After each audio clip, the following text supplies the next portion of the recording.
En la actualidad, las cosechas sufren grandes pérdidas debido a pestes, insectos o enfermedades, las cuales tradicionalmente son controladas utilizando químicos que pueden dañar el ambiente y la salud. Una alternativa a esto es el uso de microorganismos y sus productos derivados, los cuales pueden ser utilizados como biofertilizantes o como agentes de control biológico. A continuación, veremos algunos ejemplos de cómo se han utilizado microorganismos en la agricultura. Un gran número de hongos han sido utilizados en agricultura con múltiples aplicaciones. Entre los hongos patógenos de invertebrados, Beauveria baciana ha asumido un papel clave en el manejo de plagas de artrópodos agrícolas, veterinarios y forestales. ¿Cómo funciona? Bueno, el proceso de infección es realmente interesante. Primero, una conidia aérea se adhiere a la cutícula del insecto, mediada por hidrofobinas. Una vez adherida, germinan. La germinación se da como respuesta a condiciones favorables, como temperatura, humedad y reconocimiento de fuentes de carbono. Luego de esto, crece el tubo germinativo y se desarrolla la clavija de penetración. Esta perfora la cutícula. Hay reportes de formación de apresorio, pero esto no siempre se da en algunos hospederos, y esto es poco conocido aún. Una vez iniciado el desarrollo de la clavija de penetración, se da una degradación enzimática de la cutícula, mediante lipasas, proteasas, quitinasas y glucósido hidrolasas, alcanzando el hemocel, que es donde se mueve la hemolinfa, que esta es el líquido circulatorio de los insectos. Una vez ahí, puede cambiar a un crecimiento similar a las levaduras. A este cuerpo y falo unicelular se le llama blatospora. La maquinaria de genes involucrados en este mecanismo de transformación es poco conocido aún en Beauveria baciana. Es una forma de crecimiento críptico que le permite evadir el sistema de defensa del insecto. Utiliza la hemolinfa como vehículo para colonizar y como fuente de nutrición, siendo así el mecanismo de intercambio de recursos. Una vez muerto el huésped, vuelve a penetrar la cutícula y se da la producción de conidios, por lo que se da una transmisión horizontal de la infección. Sin embargo, hay reportes de transmisión vertical en semillas. Un ejemplo es la semilla de amapola. El proceso de fermentación y bioformulación de micoinsecticidas a base de Beauveria baciana podría resumirse en tres fases. La fase de cultivo por fermentación mediante método de frasco de agitación. Una segunda fase de escalamiento mediante el cultivo en bioreactor con el inóculo del cultivo por agitación. Y una tercera fase que consiste en la cosecha y secado del micelio, conidias, blatosporas y posterior formulación. La presentación más común es conidias formuladas como polvos mojables. En Costa Rica existen solamente de 2 a 3 productos en el mercado debidamente registrados.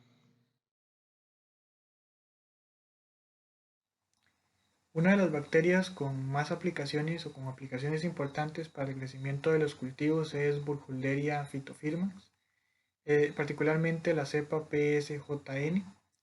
Esa es una bacteria gram negativa, no es purulante y con un flagelo polar. Los aislados de esta bacteria han demostrado ser beneficiosos para las plantas y pueden establecer tanto poblaciones endofíticas como rizosféricas. En particular, la cepa PSJN ha mostrado una actividad incrementada de una desaminasa, la aminociclopropano carboxilato desaminasa, y debido a eso se piensa que es capaz de reducir el nivel de etileno en una planta en desarrollo o una planta estresada. Además, se ha detectado la producción del compuesto de señal de detección de quórum, el 3-hidroxi-homoserina lactona, y en estos casos muchas bacterias han desarrollado mecanismos como este para permitir la expresión génica solo cuando la densidad celular es apropiada. Estos compuestos son compuestos de baja masa molecular que se difunden dentro y fuera de las células bacterianas y controlan funciones biológicas importantes como la patogenicidad o las funciones promotoras de crecimiento de las plantas. Entonces, para evaluar el efecto de la cepa PSJN en etapas ontogenéticas medias y tardías de la planta, las plántulas se inocularon y luego se fotografiaron, principalmente la zona aérea, y se procesaron las imágenes para comparar los diferentes tratamientos. En esos experimentos, en este caso con Arabidopsis thaliana, se ha visto que las áreas de roseta en las plantas inoculadas son más grandes durante la mayor parte del periodo registrado, así como las tasas de crecimiento. Aunque al final del periodo tienden a ser similares los grupos, estas observaciones se han llevado a la práctica encontrándose una mejora del crecimiento vegetal con varias plantas que producen alimentos que nosotros conocemos como la papa, el tomate o el vid.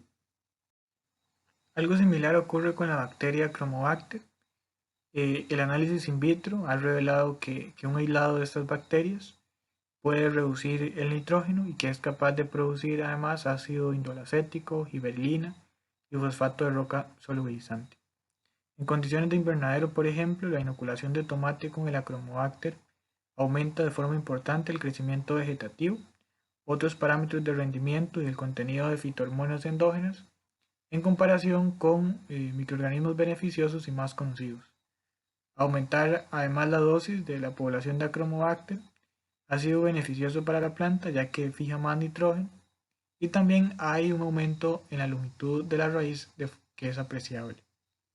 El potencial promotor de crecimiento vegetal de la Achromobacter se evalúa en este estudio y se comparó con una cepa de referencia en un diseño completamente aleatorio. Y para esto se utilizó un espectrofotómetro y cromatografía líquida de alta resolución para darle seguimiento a la actividad enzimática y la producción de compuestos en las plantas que acabamos de mencionar. Los baculovirus son virus específicos de artrópodos que se han clasificado como virus beneficiosos que no infectan al ser humano ni a las plantas, pero presentan potencial para ser utilizados en el control biológico de muchas especies de insectos. En Norteamérica, el uso de los baculovirus para el control de pestes inició desde 1930, con la utilización del nucleopoliedrovirus Diprion herciniae para la protección de árboles de pino. Subsecuentemente, gran número de cultivos se han protegido con este tipo de virus, incluyendo cosechas de alfalfa, repollo, maíz, algodón, lechuga, soya, tabaco y tomate. El programa de control de plagas utilizando baculovirus que ha presentado mayor éxito ha sido para la protección de millones de hectáreas de plantaciones de soya en Brasil contra la oruga de las leguminosas Anticarcia gematalis. Este programa se inició en los años 80 y para el 2006 el área tratada se había extendido aproximadamente 2 millones de hectáreas por año, obteniendo un control efectivo del principal defoliador de los campos de soya. Desde el aislamiento inicial de este virus a partir de larvas infectadas, su producción, comercialización y aplicación en el campo fue en constante crecimiento al punto que para 1999 la producción del virus no era suficiente para suplir la demanda. Por esta razón se estableció un laboratorio para el crecimiento de la larva en medio artificial y su infección bajo condiciones controladas obteniendo un producto de mayor calidad. La compañía involucrada fue creciendo e infectaban entre 800.000 y 1 millón de larvas por día, permitiendo producir suficiente cantidad del virus para tratar toda el área de cultivo.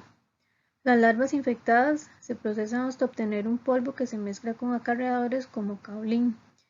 Las preparaciones de virus se aplican a 1,5 por 10 a la 11 cuerpos de oclusión por hectárea.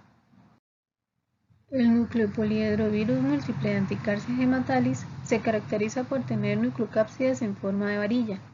Cada una contiene una molécula única circular de ADN doble cadena.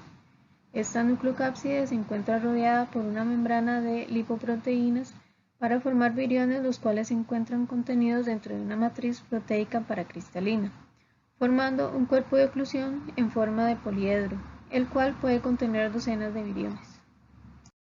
La infección producida por el virus comienza cuando el insecto ingiere el cuerpo de oclusión.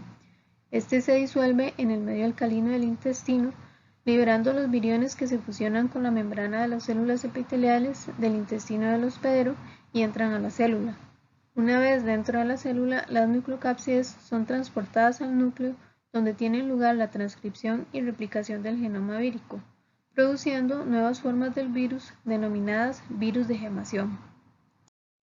Estas formas se liberan de las células expandiendo la infección sistemáticamente. Las larvas infectadas se inflaman ligeramente y pueden ponerse pálidas debido a la acumulación de los cuerpos de oclusión.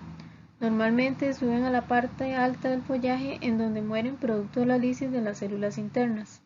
La cutícula se debilita producto de la degradación producida por enzimas codificadas por el virus y al romperse se liberan cuerpos de oclusión iniciando un nuevo ciclo. Lamentablemente, este proyecto ha decaído producto del cambio en el método de cultivo de la soya, en donde el uso indiscriminado de insecticidas junto con herbicidas de amplio espectro ha provocado que emerjan nuevos patógenos que no pueden ser controlados con este virus, por lo que su producción y aplicación ha disminuido considerablemente. Estos son solo algunos de los muchos ejemplos de la utilización de microorganismos en la agricultura. De igual manera, todavía quedan muchos otros por descubrir e investigar, para así identificar tanto su papel en el ecosistema como el potencial que pueden presentar para la elaboración de productos innovadores y amigables con el ambiente.